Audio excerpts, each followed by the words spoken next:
تو زندگی میں قرآن سے جس نے تعلق رکھا اللہ تعالیٰ اس کو زندگی میں بھی عزتیں عطا فرماتا ہے، زندگی میں قرآن کے صدقے اللہ اس کو کسی کا محتاج نہیں کرتا،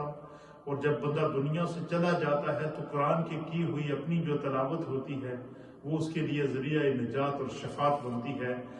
اس سے آپ اس حدیث پاک سے اندازہ لگا سکتے ہیں کہ اللہ کے پیارے حبیب نبی حضرت عبداللہ ابن مسعود بیان کرتے ہیں کہ رسول اللہ صلی اللہ تعالیٰ علیہ وسلم نے ارشاد فرمایا کہ من قرأ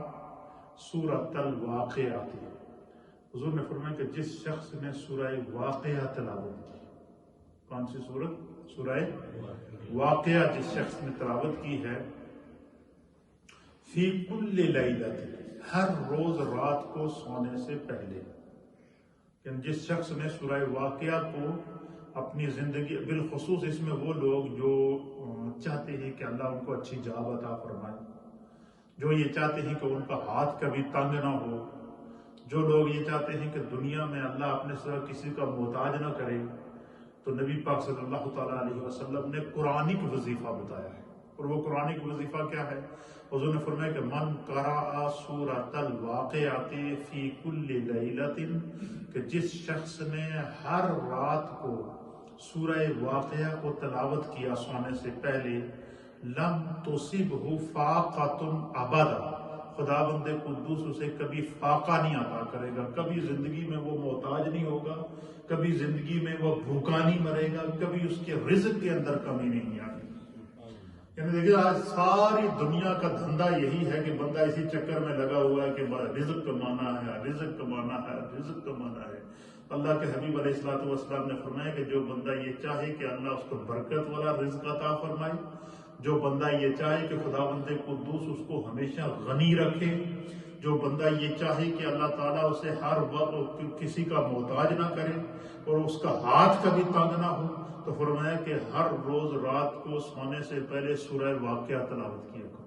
حضرت عبداللہ ابن مسعود کہتے ہیں کہ جس وقت میں نے سرکار دو عالم صلی اللہ علیہ وسلم کا یہ ارشاد سنا، آپ فرماتے ہیں کہ میں نے کیا کیا کہ میں خود تو میرا تو یہ معمول تھا کہ میں ہر روز رات کو سونے سے پہلے سورہ واقعہ کی تلاوت ضرور کرتا تھا، لیکن آپ فرماتے ہیں کہ میری 2 بیٹیاں تھیں۔ حضرت عبداللہ بن مسعود کہتے ہیں کہ میری 2 بیٹیاں تھیں، تو میں نے اپنی ان 2 بیٹیوں کو یأمرنا بناتی ہی، میں نے اپنی بیٹیوں کو بھی حکم دیا اور ان کو کہا کہ تم سورہ واقعہ یاد کرو۔ میں نے اپنی بیٹیوں کو سورہ واقعہ پڑھایا، اور میری بیٹیوں کا بھی یہ معمول تھا کہ وہ ہر روز رات کو سونے سے پہلے سورہ واقعہ پڑھا کرتی تھی۔ کیوں؟ آپ فرماتے ہیں کہ میں نے اپنی اولاد کو یہ تعلیم دی ہے تاکہ میری اولاد کو بھی زندگی میں کسی قسم کی محتاجی نہ ہو، کبھی ان کا ہاتھ تنگ نہ ہو، کبھی ان کو فاقہ نہ ہو، کبھی رزق میں کمی نہ آئے، کبھی روزگار میں کمی نہ آئے۔ تو فرمایا کہ جو بندہ یہ چاہتا ہے کہ اس حدیث کا مفہوم یہ ہے کہ جو بندہ یہ چاہتا ہے کہ اس کی جاب اچھی رہے، جو بندہ یہ چاہتا ہے کہ وہ خوشحال زندگی گزارے، جو بندہ یہ چاہتا ہے کہ اس کی زندگی کے اندر کسی قسم کی کوئی پریشانی، کوئی محتاجی، کوئی فاقہ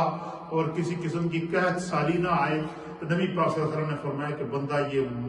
یہ معمول بنا لے کہ وہ رات کو سونے سے پہلے سورہ واقعہ کی تلاوت۔ تو اکثر ہمارے پاس نوجوان آتے ہیں کہ مفتی صاحب آپ دعا کریں، استاد جی آپ دعا کریں اللہ مجھے اچھی جاب دے۔ اکثر ماؤں بہنوں کے فون آتے ہیں کہ ہمارے بچوں کے لیے آپ دعا کریں کہ اللہ ان کو اچھی سیٹنگ کر دے، اچھا کاروبار دے دے، اچھی دعا دے دے۔ تو یہ دعا میرے مصطفیٰ نے سکھائی ہے کہ جو بندہ یہ چاہے کہ اس کا کاروبار اچھا ہو، کوئی بندہ یہ چاہے کہ اس کی جاب اچھی ہو، کوئی یہ چاہے کہ اس کے گھر کے اندر کبھی جو ہے وہ فاقہ نہ آئے، کوئی بندہ یہ چاہے کہ اگر اس کا ہاتھ کبھی زندگی میں تنگ نہ ہو، اگر بندہ یہ چاہے کہ وہ زندگی میں کسی کا محتاج نہ ہو، تو نبی پاک صلی اللہ علیہ وسلم نے قرآنک وظیفہ بتایا ہے کہ حضور نے فرمایا کہ سورہ واقعہ پڑھ دیا کرو۔ دوسری حدیث سماعت فرمائیے، وہ بھی اسی کے متعلق ہے۔ دوسری حدیث ہے کنز الاموال شریف کی حدیث ہے، وعن انس بن مالک رضی اللہ تعالیٰ عنہ، اور اس حدیث کو حضرت سیدنا انس بن مالک رضی اللہ تعالیٰ عنہ روایت کرتے ہیں، قال، آپ فرماتے ہیں کہ قال رسول اللہ صلی اللہ تعالیٰ علیہ وآلہ وسلم۔ جتنی میری مائیں بہنیں اس وقت مجھے ریڈیو کے ذریعے گھروں پہ سن رہی ہیں یا سوشل میڈیا کے ذریعے مجھے دیکھ رہی ہیں، وہ اس حدیث کو خصوصی طور پر سنیں، کیونکہ یہ جو حدیث میں ابھی بیان کرنے والا ہوں یہ خاص طور پر نبی پاک صلی اللہ علیہ وسلم نے خواتین کے لیے بیان فرمائی ہے۔ اور وہ حضرت انس بن مالک کہتے ہیں وعن انس بن مالک رضی اللہ تعالیٰ عنہ، کہ حضرت انس بن مالک بیان کرتے ہیں قال رسول اللہ صلی اللہ تعالیٰ علیہ وآلہ وسلم،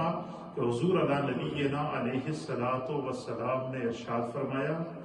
علموا نساءکم سورۃ الواقعات، حضور نے فرمایا کہ اپنی عورتوں کو سورہ واقعہ کی تعلیم دو۔ کیا فرمایا؟ اپنی عورتوں کو سورہ واقعہ کی تعلیم دو۔ فَإِنَّهَا سورۃ الغناء، حضور نے فرمایا اس لیے کہ یہ وہ صورت ہے کہ جو بندے کو غنی بناتی ہے، امیر بناتی ہے۔ آپ نے اچھا یہ بات کیوں حضور نے فرمائی کہ اپنی عورتیں، اس میں اس حدیث کو جب میں نے پڑھا تو میں نے اس پر غور کیا کہ حضور علیہ السلام نے اس حدیث کو عورتوں کے ساتھ خاص کیوں کیا کہ اپنی عورتوں کو سورہ واقعہ کی تعلیم دو؟ کیوں کہ